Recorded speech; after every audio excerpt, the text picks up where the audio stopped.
So today we'll start with a new chapter of alternating current. Alternating current का मतलब क्या है? अगर हम करंट की बात करें तो करंट तो आपको पता है क्या होता है, rate of flow of charge. Charge आपका किसी भी कंडक्टर में से कितनी तेज़ी से फ्लो करे वो तो आपको बताएगा करंट। लेकिन ये करंट का वेरिएशन कुछ हो सकता है। जैसे हमने करंट इलेक्ट्रिसिटी के चैप्टर में देखा था, वहाँ पे जब आप करंट की बात करते हो वहाँ पे करंट आता किसकी वजह से? Due to the potential difference across the ends of the conductor. और जो हमारा सर्किट में कंडक्टर के दोनों एंड्स पे हम क्या लगाते थे? Battery. Battery is a source of constant EMF. Battery क्या है? Source of constant EMF. वहाँ पे आपका पोटेंशियल जो है वो चेंज नहीं हो रहा। अगर पोटेंशियल चेंज नहीं होगा तो उसकी वजह से करंट भी चेंज नहीं होगा। यहाँ पे हम देखेंगे कि करंट जो है वो कंटिन्यूसली चेंज हो रहा है। सो चेंजिंग करंट को हमने नाम दिया क्या? Alternating current. क्या नाम दिया? Alternating current. जब भी आप ऑल्टरनेटिंग करंट की बात करोगे ना, सो ऑल्टरनेटिंग करंट में for a given time, in a given time current कुछ टाइम पॉजिटिव रहेगा और कुछ टाइम नेगेटिव होगा। पॉजिटिव का मतलब और नेगेटिव का मतलब क्या है? करंट का मैग्नीट्यूड तो हर बार सेम होगा, या हो सकता है मैग्नीट्यूड भी पॉजिटिव और नेगेटिव का डिफरेंट हो, लेकिन direction of current is continuously changing. Direction of current is continuously changing. अगर आप पॉजिटिव डायरेक्शन को लेते हो, क्लॉकवाइज डायरेक्शन, सर्किट में अगर आपका करंट क्लॉकवाइज डायरेक्शन में जाता है, आप बोलोगे करंट क्या है मेरा? पॉजिटिव। सो कुछ इंस्टेंट बाद, कुछ देर बाद जो करंट है वो अपनी डायरेक्शन चेंज करके एंटी क्लॉकवाइज हो जाएगा, तो इसको आप क्या बोलोगे? Negative current. बात समझ में आई? सो जैसा अगर आप पहला यहाँ पे ग्राफ देखोगे, इन द केस 1 करंट कुछ टाइम के लिए तो पॉजिटिव है, कितना? आई नॉट मैग्नीट्यूड के साथ, और कुछ टाइम तक क्या है? माइनस आई नॉट मैग्नीट्यूड के साथ है।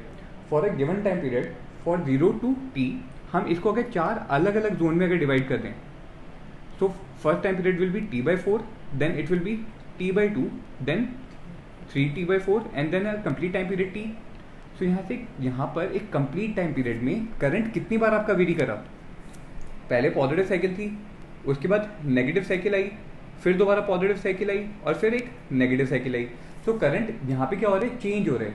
मीन वैल्यू से या जीरो वैल्यू से कुछ टाइम पॉजिटिव रहा और कुछ टाइम क्या रहा? नेगेटिव। इसको हम बोलते हैं स्क्वायर वेव ऑल्टरनेटिंग करंट। यहाँ पे जो आपका डायग्राम जो बना है वो कौन सा बना है? स्क्वायर। तो इसको हम बोलेंगे स्क्वायर वेव ऑल्टरनेटिंग करंट। ठीक है, अगला देखो, in the second case you again have a maximum current of I naught as well as the minimum current of minus I naught. यहाँ पे माइनस का मतलब क्या है? That the direction of current है reverse. Direction of current है reverse. So in this case अगर हम देखें अपना जो टाइम पीरियड की अगर हम बात करें, यहाँ पे अगर अलग अलग टाइम पीरियड की बात करें, तो वो टाइम पीरियड क्या होगा? This time period will be t/4, then you have a time period of t/2, then another time period of 3t/4 and finally t। यहाँ पे आपका करंट कितनी बार वेरी हुआ है? पॉजिटिव से नेगेटिव साइकिल में पहले आपके पास पॉजिटिव साइकिल है, फिर आपके पास नेगेटिव साइकिल है। ठीक है, the main thing for the alternating current is that कि एक टाइम पीरियड में 0 से लेके t टाइम पीरियड में पॉजिटिव से नेगेटिव वैल्यू में जाना चाहिए, तो आप उसको क्या बोलेंगे? Alternating current. यहाँ पे आपका वेव फॉर्म कैसा बना है? ट्रायंगुलर। तो इसको हमने क्या नाम दिया? Triangular wave alternating current. ठीक है, then the third one is, if you will see the graph for the third one, you will be easily able to identify कि यहाँ पे जो आपका पॉजिटिव मैग्नीट्यूड है वो आई नॉट, और नेगेटिव मैग्नीट्यूड भी कितना है? Minus I naught. And in this case the shape of the curve is sinusoidal. Mathematical sine curve का है ना, सो ऐसे वेरिएशन को हम बोलते हैं sinusoidal alternating current. This is the most basic form of alternating current which will be using in this chapter. ठीक है, सो ऑल्टरनेटिंग करंट का मतलब समझ में आया कि जीरो वैल्यू से कुछ टाइम तक वो पॉजिटिव रहेगा और बाकी रिमेनिंग टाइम में क्या आ जाएगा? नेगेटिव। आगे देखो, sinusoidal alternating EMF and it's generation. अगर आपका करंट साइनोसॉइडल था, करंट जनरेट होता है, लेकिन आपका सर्किट में सोर्स होगा कुछ जिसकी वजह से करंट आएगा। वो सोर्स क्या है? EMF. In the DC circuit जब हम बैटरी लगाते थे तो हमने बैटरी या सेल को क्या बोला था? It is the source of constant EMF. लेकिन वो कांस्टेंट ईएमएफ था क्या? बैटरी थी। यहाँ पे हमारे पास वेरिएबल ईएमएफ आएगा। वो वेरिएबल क्या है? साइनोसॉइडल वेरिएशन है उसका, और ये जनरेट कैसे हुआ उसको देखते हैं। So this is basically formed by an AC generator. बनता किससे? ये एसी जनरेटर से। So in the diagram you can see that you have a coil which is having n number of turns, और इसका क्रॉस सेक्शनल एरिया कितना है? A। It is being rotated in a magnetic field having a magnitude of B vector, and the magnetic field is projected inside the plane of paper. So in this case, if the conducting coil is rotated in the uniform magnetic field at uniform angular speed omega, at an uniform angular speed omega. तो यहाँ पे सबसे पहले ये बताओ flux कितना आएगा. Magnetic flux is given by B vector dot A vector. Total number of loops turns अगर आपको n दिए हैं, सो इसको मैं n नंबर से मल्टीप्लाई करूंगा तो मुझे क्या मिल जाएगा, टोटल फ्लक्स. क्या मिल जाएगा, टोटल फ्लक्स. बताओ मैग्नीट्यूड कितना आएगा इसका, नंबर ऑफ टर्न्स तो n है, मैग्नेटिक फील्ड कहाँ पर है, b inside the plane of paper. And for the given orientation area vector कहाँ होगा, inside the plane of paper. यहाँ पे अगर हम एरिया की बात करें इन दिस डायग्राम, सो वो एरिया वेक्टर क्या होगा, perpendicular to the area. Area अगर आपका प्लेन ऑफ पेपर में है तो इसका एरिया वेक्टर कहाँ जाएगा, perpendicular to the area. So we can assume that the area vector is directed inside the plane of paper. So area vector और magnetic field के बीच का एंगल कितना हो जाएगा, 0 डिग्री. बट अगर हम जनरल केस लें, जैसे कि आप इस वाले डायग्राम में देख सकते हो, इस वाले डायग्राम में आपकी मैग्नेटिक फील्ड लाइन्स कहाँ से कहाँ पे जा रही हैं, from the north pole toward the south pole. This blue coloured line will represent the magnetic field lines. और जो हमारा येलो ऑरेंज कलर का जो लूप है, उसकी एरिया वेक्टर कहाँ पे जा रहा होगा, perpendicular to this area, perpendicular to this red area which will be somewhere over here. समझ में आया, लूप के क्या आएगा, परपेंडिकुलर आएगा. So there will be certain angle between the magnetic field vector and the area vector. कोई भी एक रैंडम एंगल बनेगा, जैसे जैसे आपका कॉइल रोटेट करेगा कुछ एंगल बनता जाएगा ना. वो वाला जो एंगल है, उस एंगल को अगर मैं नाम दूं थीटा, उस एंगल को मैंने नाम क्या दिया, theta.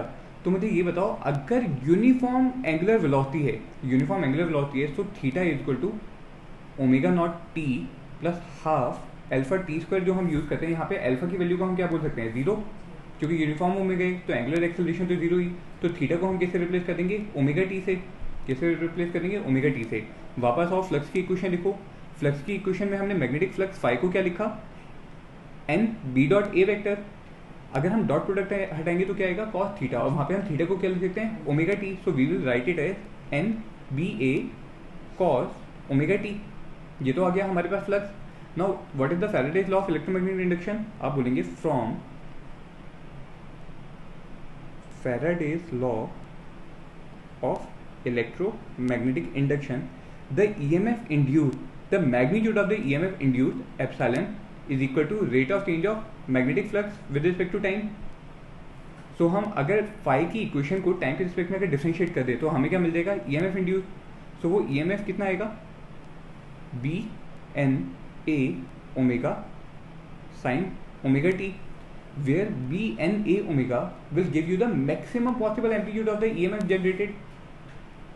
Cos sine omega T क्या है, वो तो टाइम के साथ साथ वेरी कर रहे हैं, लेकिन साइन का जो आपके पास कोफिशिएंट जो है वो आपको क्या बताएगा, मैक्सिमम पॉसिबल वैल्यू.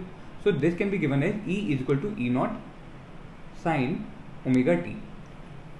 बात समझ में, E is equal to E naught sine omega t, where E naught is the maximum possible amplitude of the sinusoidal variation. जैसे कि हमने यहाँ पे देखा था, हमारे पास करंट की कुछ मैक्सिमम वैल्यू आती है ना. सेम ग्राफ आपके पास ईएमएफ का भी बनेगा. सेम ग्राफ आप EMF के लिए बना सकते हो. कैसे, if you will plot a curve between EMF generated in the coil with respect to time, so आपका वेरिएशन कैसा आएगा, वो भी साइनोसॉइडल वेरिएशन आएगा. जहाँ पे आपकी मैक्सिमम पॉसिबल वैल्यू कितनी होगी, this value will be E naught which is given by B N A omega, where B is the magnitude of the magnetic field in which you are rotating your conductor, n is the number of loops, a is the area of the conductor, and omega is the uniform angular velocity with which you are rotating the coil. समझ में आया, ठीक है. और अगर आपके circuit में कोई भी रजिस्टर लगाए या कोई भी पावर डिसिपेटिंग डिवाइस लगाए, तो उस पावर डिसिपेटिंग डिवाइस की वजह से यहाँ पे आप बोल सकते हो that the relation between current and EMF induced I will be equal to epsilon upon Z. यहाँ पे हमने एक नई क्वांटिटी डिफाइन करी है Z, जिसको हम बोलते हैं impedance of the circuit. Impedance of circuit, ठीक है. This impedance is similar to the resistor in the case of DC current. जब हमारे पास DC करंट होता था, जब बैटरी लगती थी, वहाँ पे रेजिस्टर का जो काम होता था ना, वैसे ही काम कुछ इम्पीडेंस का होता है AC सर्किट में. समझ में आया. ठीक है। सो यहाँ पे हमने देखा कि अगर आपको कोई भी ईएमएफ अगर जनरेट करवाना होगा किसी सर्किट में, तो वो आप कैसे करवाओगे? Bye rotating a conducting coil in a uniform magnetic field. ठीक है, इस तरीके से आपके पास एक ईएमएफ जनरेट होगा। उस ईएमएफ का जो हम सिंबल जो बनाते हैं अपने सर्किट डायग्राम में, it is given bye a circle with a tilde between. This is the source of. जब आप ये वाला साइन लगाते हो तो इस साइन का मतलब क्या होता है? AC EMF source. मतलब जो आपका ईएमएफ जो है वो कंटिन्यूसली क्या हो रहा है? चेंज हो रहा है। कंटिन्यूसली आपका ईएमएफ क्या हो रहा है? चेंज हो रहा है। बात समझ में आई? आगे देखिए, average value of an alternating current. अगर हमें एवरेज वैल्यू निकालनी है, एवरेज वैल्यू का मतलब क्या होता है? अगर आप सबसे पहला ग्राफ देखेंगे करंट वर्सेस टाइम का, so it is a general graph, कैसा भी कोई ग्राफ हो सकता है। इस ग्राफ का अगर आपको एवरेज वैल्यू निकालना है between the time t1 and time t2, so firstly you will say that the area under the curve and the time axis, ये आपको एरिया क्या बता रहे हैं basically? This will give you area under the IT curve.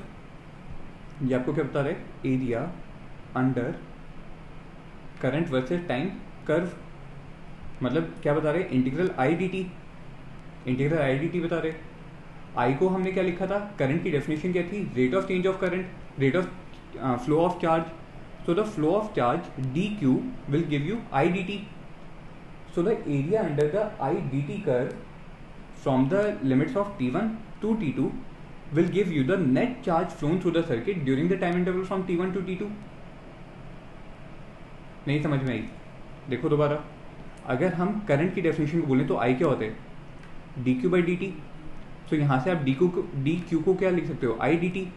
इसी को अगर हम नीचे जाके अगर यहाँ पे इंटीग्रेट करें तो डी क्यू का इंटीग्रल आपको क्या बताएगा? Total charge. और आप आई डी टी को इंटीग्रेट कहाँ से कहाँ तक कर रहे हो? From time t1 to time t2। मतलब वो आपको क्या बताएगा? जब करंट किसी सर्किट में से फ्लो किया किस टाइम के दौरान? t1 से t2 तक, तो कितना चार्ज फ्लो किया होगा पूरे सर्किट में से, उसका वैल्यू पता चल जाएगा हमें। समझ में आया? सो उस बेसिस पे अगर हम एवरेज करंट की अगर बात करें, किसकी बात करें? Average current in the circuit, then this average current is given by the net charge flown through the circuit divided by the total time during which you want to calculate the average value. जहाँ पे delta Q की value हम कहाँ से निकालेंगे? यहाँ पे। और डेल्टा टी का मैग्नीट्यूड कितना होगा? T2 minus T1। कितना होगा? T2 minus T1। This will give you the average value of the current in a circuit. समझ में आई बात? एवरेज वैल्यू अगर निकालनी हो, ठीक है। अच्छा, अगर हम आपके पास कोई टाइम वेरिंग अगर करंट है, तो वहाँ पे आप कैसे निकालेंगे? वैल्यू हमें बस पुट करनी है डेल्टा क्यू की। अभी हमने वैल्यू कितनी निकाली? देखो यहाँ पे हमने डेल्टा क्यू क्या बोला था? Integral I d t. So I have replace delta Q by integral I d t. और यहाँ पे आपकी लिमिट क्या होंगी? Integral limit from the initial time of t1 to the final time of t2 divided by denominator में आपके पास क्या क्वांटिटी है? Delta t. उस डेल्टा टी को मैंने किससे रिप्लेस किया? इंटीग्रल डी टी से। और वहाँ पे आपकी इंटीग्रल लिमिट क्या होंगी? From time t1 to time t2। बात समझ में आई? तो आपको क्या मिल जाएगा? Average current. या तो आप कोई सिंपल अगर आपके पास ग्राफ हो, जैसे अगर आप ग्राफ नंबर 2 अगर देखें, ग्राफ नंबर 2 देखो, जहाँ पे करंट जो है वो टाइम के रिस्पेक्ट में चेंज नहीं हो रहा। सो वहाँ पे अगर मेरे को निकालना होगा टाइम t1 से लेके t2 तक कितना चार्ज फ्लो किया होगा, तो वो बहुत ईजी है। ये एरिया रहा होगा, because this area will give you the integral. और ये एरिया कितना मिलेगा आपको? I D C into T2 minus T1। ये तो आपको क्या मिल गया? Total charge flown through the circuit, ठीक है। और इस DQ की वैल्यू को अगर हम एवरेज करंट की वैल्यू में अगर पुट कर दें, इस DQ की वैल्यू को अगर हम एवरेज वैल्यू की करंट में अगर पुट कर दें, तो हमें क्या मिल जाएगा? Average current. क्योंकि हमें डेल्टा टी पता है, डेल्टा टी यहाँ पे कितना होगा? T2 minus T1। सो इस तरीके से आप डायरेक्टली आई एवरेज को यूज़ कर सकते हो, आई एवरेज का फॉर्मूला यूज़ कर सकते हो। लेकिन अगर आपके पास करंट टाइम के साथ लगातार चेंज हो रहा होगा, तो आपको क्या करना पड़ेगा? इंटीग्रेट करना पड़ेगा, और वहाँ पे आप आई एवरेज को किसी दूसरे तरीके से डिफाइन करोगे। समझ में आई बात? ठीक है। So the second case you may write that for a DC circuit, DC मतलब direct current circuit, charge flow due to the DC current charge flow due to D C is कितना, delta Q कितना आएगा, integral I d T, कायदे से integral I d T होता जहाँ पे आप इंटीग्रल लिमिट t1 से लेके t2 तक की पुट करते, लेकिन डायरेक्ट करंट में करंट आपका कांस्टेंट है, तो आई क्या आ जाएगा, इंटीग्रल साइन से बाहर आ जाएगा और इंटीग्रल किसका बचेगा, dt का, कहाँ से कहाँ तक का, from time t1 to time t2, जिसको आप कैसे लिख लोगे, करंट कितना है उस दौरान आई, डायरेक्ट करंट का इसलिए आई डी सी लिख लिया, इंटू डी टी का इंटीग्रल कितना आएगा t, और जब आप उसकी लिमिट पुट करोगे तो this will simply become I D C into t2 minus t1. So this is the net charge flown through the circuit. समझ में आया? ठीक है.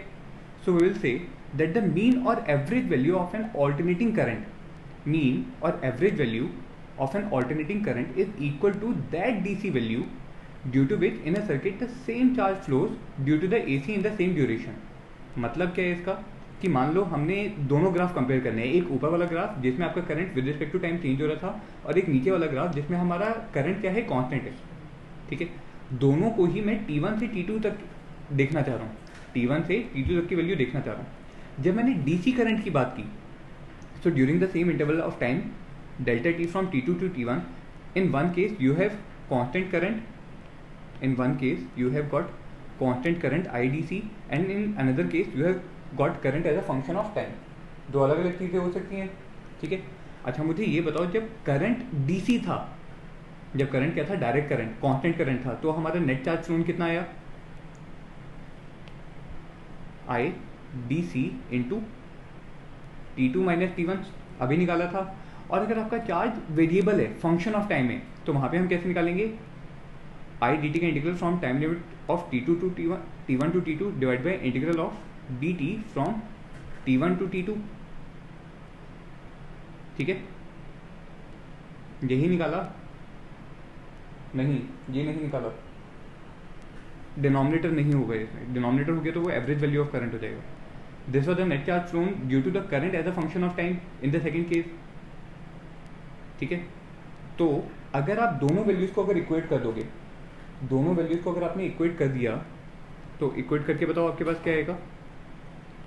We are equating both the values, so you will write that I D C into T2 minus T1 is equal to integral I d t where the integral limits are from T1 to T2. और यहाँ से आप I D सी कितना लिख सकते हैं, integral I d t divide by T2 minus T1. ठीक है, ये आपके पास आई एक इक्वेशन नंबर 2, और इस वाली इक्वेशन को मैं लिख रहा हूँ इक्वेशन नंबर 1. ठीक है, this one is my equation number 1 and another one is my equation number 2. अगर आप इक्वेशन 1 और 2 को अगर कंपेयर करो, तो मैं 1 को एक बार नीचे लिख देता हूँ आपके रेफरेंस के लिए.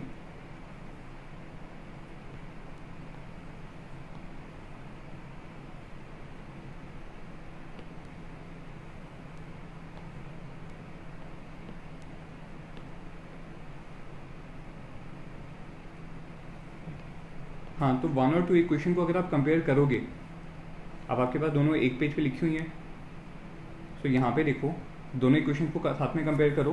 सो न्यूमरेटर अगर हम देखेंगे, राइट हैंड साइड पे न्यूमरेटर देखेंगे, दोनों क्वांटिटी सेम है. डिनोमिनेटर देखो तो आपके पास इक्वेशन नंबर 1 में जो डिनोमिनेटर है वो क्या है, integral of d t from the initial limit of T1 to a final limit of T2. जबकि जो आपके पास इक्वेशन नंबर 2 है उसमें आपके पास डिनोमिनेटर में क्या है, T2 माइनस T1. दोनों की वैल्यू सेम है इक्वेशन 1 में और इक्वेशन 2 में. So by comparing both the values, you will easily say that the average value of current is equal to the same value of DC current. बात समझ में आई? कौन सा value of DC current, during with the same charge है phloem. Charge क्या दोनों में flow होना चाहिए, सेम फ्लो होना चाहिए.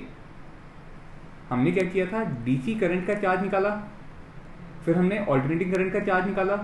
वहां से जब हमने सॉल्व किया तो हमें ये पता चला कि एक पर्टिकुलर वैल्यू है कोई DC करंट की जिसमें दोनों में से चार्ज क्या हुआ था, सेम फ्लो हुआ था, और उस पर्टिकुलर वैल्यू के लिए आपका एवरेज वैल्यू दोनों केसेस में क्या आई, सेम आई. आई बात समझ में? ठीक है, आगे देखो, root mean square value of an AC, root mean square value of an alternating current. So this root mean square value can be defined as, अगर आपके पास कोई एक टाइम वेरिंग मैथमेटिकल फंक्शन है, इन जनरल अगर हम बात करें, आपके पास कोई भी एक टाइम वेरिंग मैथमेटिकल फंक्शन है, उस मैथमेटिकल फंक्शन का अगर आपको एवरेज वैल्यू अगर निकालना हो कभी भी, चाहे वो आपके पास साइन का कोई कर्व है, इक्वेशन है, कॉस की इक्वेशन है, कोई भी मैथमेटिकल इक्वेशन हो, for a given time period, if you want to calculate the average value of that function, then it will be given by integrating the limit from the lower limit of time t1. Lower limit आप क्या put करेंगे, जिस time से जिस time तक के दौरान आपको एवरेज वैल्यू निकालनी है. So this is the general formula to calculate the average value of any mathematical function. Using this general expression, अगर आपके पास ऑल्टरनेटिंग करंट की बात कर दी जाए, किसकी बात की जाए, ऑल्टरनेटिंग करंट की बात की जाए, और उस ऑल्टरनेटिंग करंट के लिए मैं मीन स्क्वायर वैल्यू की बात कर रहा हूँ. किसकी बात कर रहा हूँ, मीन स्क्वायर वैल्यू. दोबारा बोलो, किसकी बात की जा रही है, मीन स्क्वायर वैल्यू की. तो हम सबसे पहले क्या करेंगे, जो भी हमारा मैथमेटिकल फंक्शन है उसका स्क्वायर करेंगे, और फिर हम सेकंड स्टेप में क्या करेंगे, उसकी मीन वैल्यू लेंगे. Squaring the mathematical function will be your first step, and then taking the mean of the squared function will be your step number 2. सो अगर आपको करंट की मीन स्क्वायर वैल्यू निकालनी है, सो हमने सबसे पहले क्या किया, करंट का स्क्वायर किया. जब भी आप किसी की एवरेज वैल्यू लेते हो ना, तो ऊपर देखो हम ऐसे ब्रैकेट का यूज करते हैं. जब भी आप मैथमेटिक्स में किसी भी फंक्शन का एवरेज वैल्यू कैलकुलेट करना चाहते हो, किसी भी फंक्शन का बोलो एवरेज वैल्यू कैलकुलेट करना चाहते हो, सो you will use these brackets. जैसे ही आप ये ब्रैकेट यूज करोगे तो हमें समझ में आ जाएगा कि हम एवरेज वैल्यू निकालना चाह रहे हैं. कितने ड्यूरेशन की निकालना चाह रहे हैं वो हमें इंटीग्रल की लिमिट से पता चल जाएंगी. ठीक है, अब हमें मीन स्क्वायर वैल्यू निकालनी थी, तो हमने क्या किया, मैथमेटिकल फंक्शन हमारे पास क्या था, आई. हमने आई का सबसे पहले किया square, this was your step number 1. और स्टेप नंबर 2 में हमने क्या किया, उसका मीन लिया. स्टेप नंबर 2 में हमने उसका क्या ले लिया, मीन ले लिया. तो हमें क्या मिल जाएगी, मीन स्क्वायर वैल्यू. क्या मिल जाएगी, मीन स्क्वायर वैल्यू. अब बताओ, सबसे पहले हमें फंक्शन का क्या करना था, स्क्वायर करना था. अगर आई कितना था, F of T, so I square कितना आएगा, एफ ऑफ टी का होल स्क्वायर. ये तो हमने कर दिया स्क्वायर. और अब इस स्क्वायर का हमने क्या निकालना है, एवरेज निकालना है. अब ये मेरे पास एक मैथमेटिकल फंक्शन है, इसका अगर आपको एवरेज निकालना होगा तो आप इसका एवरेज कैसे निकालोगे, dt के साथ इसको इंटीग्रेट करोगे, dt को इंटीग्रेट करोगे, और आप मुझसे पूछोगे कि किस लिमिट में निकालना है, तो मैं बोलूंगा कि यार टाइम t1 से टाइम t2 के दौरान मुझे इसका क्या चाहिए, एवरेज वैल्यू चाहिए. तो आप एवरेज वैल्यू इस तरीके से निकाल लोगे. समझ में आई. तो हमें क्या मिल जाएगी यहाँ पे, मीन स्क्वायर वैल्यू. क्या मिल जाएगी, मीन स्क्वायर वैल्यू. समझ में आया. अच्छा, अब अगर आपको रूट मीन स्क्वायर वैल्यू निकालनी है, क्या निकालनी है, रूट मीन स्क्वायर वैल्यू. तो यहाँ पे हमारा सबसे पहले स्टेप क्या रहना चाहिए कि पहले आप मैथमेटिकल फंक्शन का स्क्वायर करोगे, फिर आप उसका मीन लोगे, और फिर आप उसका रूट ले लोगे. समझ में आया. पहले दो स्टेप तो ऑलरेडी हम ऊपर वाले प्रोसेस में कंप्लीट कर चुके हैं. तो अब हमें जब आरएमएस वैल्यू निकालनी है, कौन सी वैल्यू निकालनी है, रूट मीन स्क्वायर वैल्यू निकालनी है, तो मैं मीन स्क्वायर वैल्यू का रूट ले लूँ. मीन स्क्वायर वैल्यू का क्या ले लूँ, root. So when you will put the same expression over here, you will get, numerator में क्या आएगा, integral of I A C का square d t divide by integral of d t. Limit कहाँ से कहाँ तक की होंगी, from the initial time of t1 to a final time of t2. ये तो आपके पास क्या आ गया था, बोलो, मीन स्क्वायर वैल्यू. ये तो क्या आई थी, मीन स्क्वायर वैल्यू. और फिर आपको क्या लेना है, रूट मीन स्क्वायर. तो हमने पूरी मीन स्क्वायर वैल्यू का क्या कर लिया, रूट ले लिया. पूरी मीन स्क्वायर वैल्यू का हमने क्या लिया, बोलो, रूट लिया. तो हमें क्या मिल जाएगा, रूट मीन स्क्वायर वैल्यू. क्या मिल जाएगी हमें, रूट मीन स्क्वायर वैल्यू. समझ में आई बात.